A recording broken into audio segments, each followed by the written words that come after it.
Welcome to the Young and the Restless Daily YAPP, your after-program ponderings for a quick, and by that I mean you're already halfway done, recap of the most amazing or what the heck did we just watch moments on today's episode. Let's get to it. What happened on the Young and the Restless? Too often, we see characters go through ordeals that don't change them. It's conveniently forgotten when the next storyline rolls around. We have to give YNR big kudos for giving us the Sharon case we know her to be. Rather than pace frantically and act all helpless, she's grabbed the bull by the horns and addressed the Matt Clark, Roger Howarth situation directly. Sharon remembers that when Faith Raylan Castor was taken hostage by Cameron Kirsten Lyndon Ashby, she didn't save Faith's life by waiting for someone to come and do the rescuing. Sharon confronted Cameron and killed him to save Faith, who had a bomb strapped to her. Sharon's not going to stick around and wait for Mitch to fess up and share with the folks in Los Angeles that he's the man who once raped Sharon. We also, when Sharon survived her kidnapping ordeal courtesy of Martin Christopher Cousins. This isn't the woman Matt victimized before. The last time the bad guy came back into Sharon and Nick's, Joshua Morrow, lives on the Young and the Restless, he had plastic surgery and used a fake name. This time, Sharon is on to Matt. She's not afraid to stare him right in the face and let him know what she's capable of doing should her family be placed in jeopardy. Knowing that Noah and Sienna, Tamara Braun, Matt's wife, have locked lips has only given Sharon more reason to suspect that Matt has it out for her son and her family. She's ready for him this time. Want more details? We got you. Soap Central has the best full YNR recaps on the internet. You can even go back over 30 years and read each and every one of them.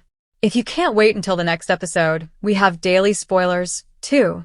And whatever you do this weekend, seriously do not forget to read the 2 scoops for some laughs. Hey, admit it, we're funny, in the as close as we can come to being a watching party without actually being a show.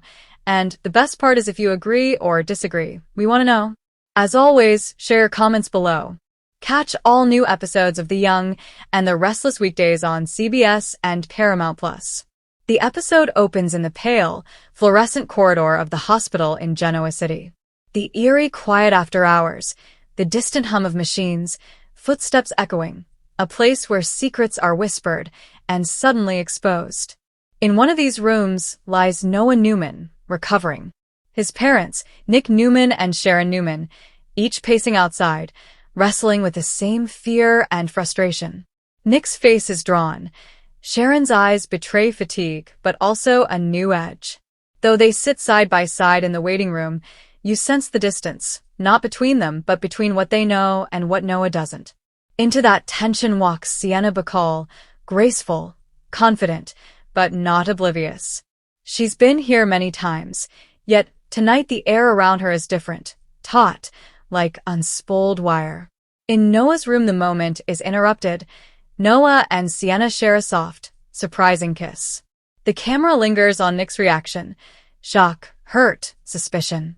He doesn't shout. He merely lets the silence drop heavy in the room before speaking. We need to talk. Sienna tries to remain composed, but the look in her eyes tells us she realizes the koi pond has just been skewed. Nick sits Sienna in the waiting room and grills her. Why is she here with Noah? What is really going on? And most importantly, what does she know about her husband, the man she calls Mitch? Because Nick already suspects the name is an alias. The story unfurls in clipped, tense dialogue. Sienna insists she and Noah share nothing, that Mitch knows nothing of it, that he's out of town, that this kiss meant nothing. Nick doesn't buy it. He explains that he recognizes the past. Men who take new names, new identities, their reach far beyond what they admit. The beat hangs. Does Sienna know more than she's letting on? Meanwhile, Sharon is elsewhere. Not in the hospital wing, but in the club called the Shadow Room, pulsing with low lights and thumping music. She strides in, finds Matt Clark, also known as Mitch, and the soundtrack changes. Lights dim. The muffled music seems distant as Sharon's voice cuts clear. She asks, "Why did you target my son? Did you come back just to do this?" The beating heart of the episode pulses here. Matt shrugs. He feigns innocence calm.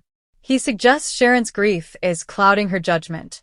He says, any parent would act like you do. But Sharon doesn't blink. Her words scorch.